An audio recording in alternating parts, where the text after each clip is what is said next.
तो क्या आपको भी किसके साथ, किसके बिना, किसके द्वारा, किसके लिए, किसको या किसे ऐसे वर्ड्स कंफ्यूज करते हैं?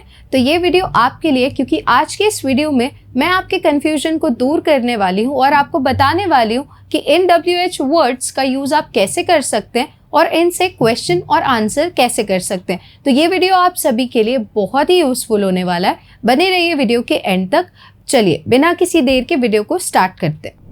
तो पहला WH वर्ड है हमारा विथ whom। विथ whom का मतलब होता है किसके साथ। तो जब कोई भी काम आप किसी के साथ करते हैं तो वहाँ पर WH वर्ड विथ whom का यूज़ करते हैं। जैसे अगर मुझे पूछना है आप क्लासेस किसके साथ जाते हो, with whom do you go to classes. तो अगर मुझे इसका आंसर करना है मैं क्लासेस मेरे दोस्तों के साथ जाती हूँ, तो मैं कहूँगी आई गो क्लासेस विथ माई फ्रेंड्स। वैसे ही यहाँ पर कुछ एग्जाम्पल्स दिए हैं।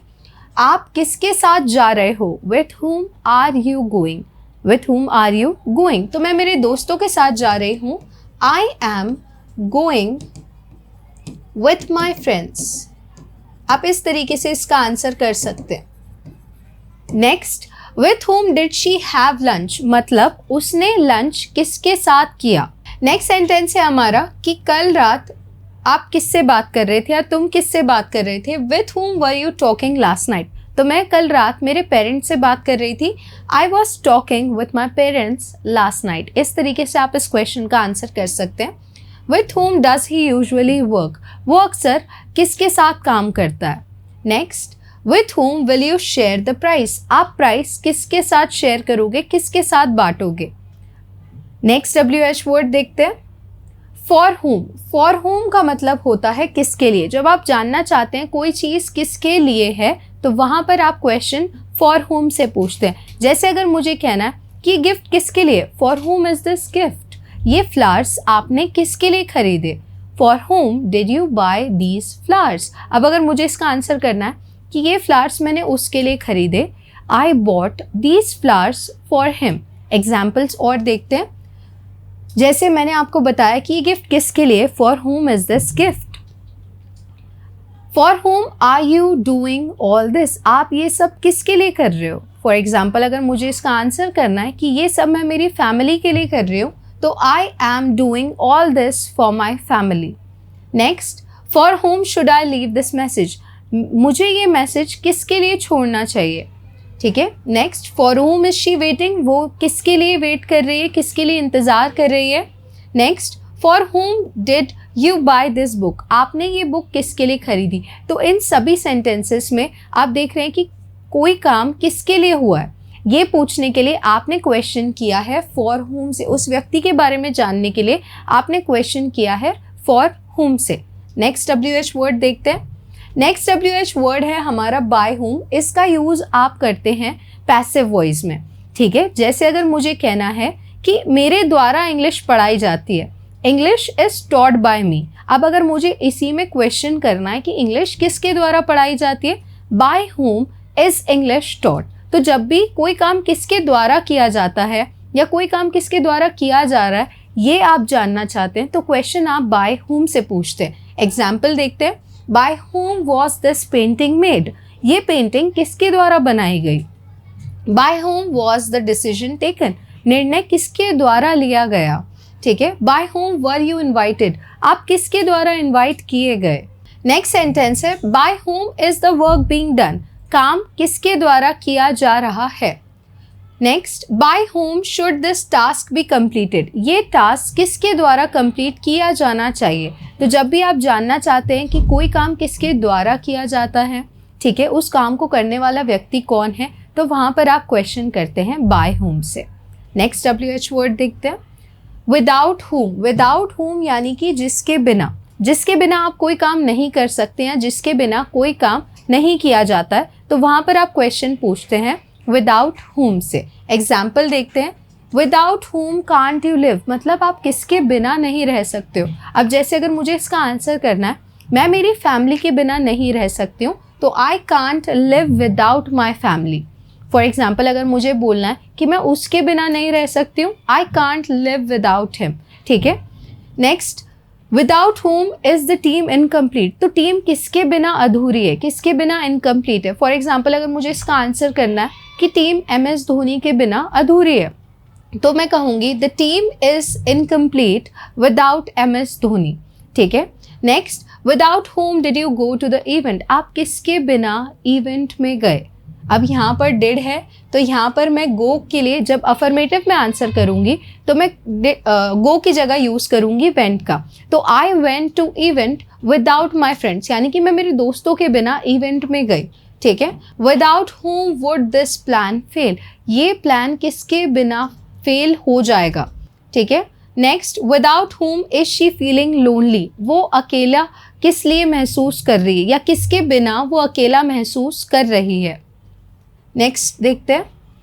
नेक्स्ट WH वर्ड है अगेंस्ट होम, यानी कि किसके खिलाफ। जब आप जानना चाहते हैं कोई काम किसके खिलाफ किया जाता है, कोई काम किसके खिलाफ किया जा रहा है, तो वहाँ पर आप सेंटेंस पूछते हैं अगेंस्ट होम से। जैसे एग्जाम्पल दिया है, against whom are you complaining, आप किसके खिलाफ शिकायत कर रहे हो। जैसे अगर मुझे कहना है कि मैं चोर के बारे में शिकायत कर रही हूँ या मैं चोर के खिलाफ शिकायत कर रही हूँ, तो मैं कहूँगी आई एम कंप्लेनिंग, खिलाफ है इसीलिए हम किसका यूज़ कर रहे हैं, अगेंस्ट का। तो चोर के खिलाफ कंप्लेन कर रही हूँ, I M complaining against thief. ठीक है। नेक्स्ट सेंटेंस है against home is the case file, मतलब केस किसके खिलाफ फाइल किया गया, किसके खिलाफ दर्ज किया गया। Next, against whom did they play the final match, उन्होंने किसके खिलाफ फाइनल मैच खेला। तो जैसे अगर आपको कहना है कि उन्होंने पाकिस्तान के खिलाफ फाइनल मैच खेला, तो यहाँ पर अगेन डिड है इसलिए प्ले की हम लोग सेकेंड फॉर्म यूज़ करेंगे, they played the final match against Pakistan.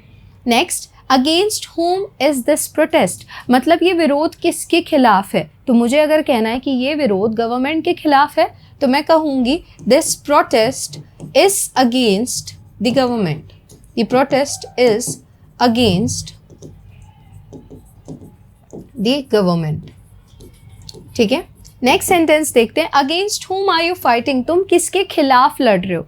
तो जब आपको जानना है कोई काम किसके खिलाफ हो रहा है, कोई काम किसके खिलाफ किया जा रहा है, तो वहाँ पर आप क्वेश्चन पूछोगे अगेंस्ट होम से। नेक्स्ट WH वर्ड देखते हैं। नेक्स्ट है बिसाइड होम, किसके बगल में या किसके बाजू में।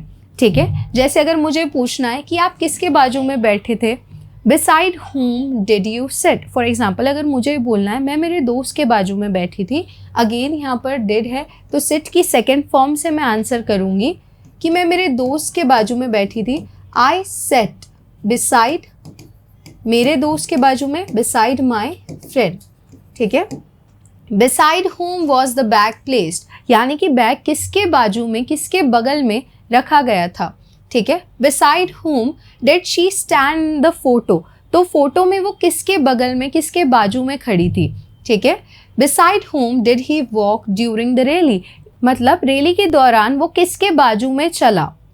Next, beside whom do you want to sit, आप किसके बाजू में बैठना चाहते हो। ठीक है। अगर मुझे कहना है कि मैं मेरे दोस्त के बाजू में बैठना चाहती हूँ, तो मैं कहूँगी I want to sit beside my friend, I want to sit beside my friend. Next WH word देखते हैं, टू होम, किसको या फिर किससे। ठीक है। तो जैसे अगर मुझे कहना है to whom did you give the letter, आपने लेटर किसको दिया, तो मुझे अगर इसका आंसर करना है कि मैंने लेटर प्रिंसिपल को दिया, अगेन यहाँ पर डिड है, तो मैं जब आंसर करूँगी तो गिव की सेकेंड फॉर्म हो जाएगी, आई गेव द लेटर, और प्रिंसिपल को दिया टू द प्रिंसिपल। इस तरीके से आप इसका आंसर कर सकते हैं, I gave the letter to the principal. To whom are you talking, मतलब आप किससे बात कर रहे हो। तो अगर मुझे कहना है मैं मेरे दोस्तों से बात कर रही हूँ, I am talking to my friends. Okay. To whom should I report this, मतलब मुझे इसे किसे रिपोर्ट करना चाहिए। ठीक है। To whom should I report this, तो मुझे इसे मैनेजर को रिपोर्ट करना चाहिए, I should report this to the manager. Next, to whom did he lend the money, lend money मतलब उसने पैसे किसे उधार दिए या किसको उधार दिए। Next, to whom was the package delivered, यानी कि पैकेज किसे डिलीवर किया गया। तो ये थे होम से रिलेटेड कुछ इंपॉर्टेंट WH वर्ड्स जो कि डेली लाइफ में बहुत ज़्यादा यूज़ किए जाते हैं। तो इन्हें अपने डेली कॉन्वर्सेशन में ऐड कीजिए। वीडियो अगर पसंद आई हो तो लाइक, शेयर और सब्सक्राइब करना ना भूलें। मिलते हैं नेक्स्ट वीडियो में, तब तक के लिए कीप लर्निंग, कीप ग्रोइंग।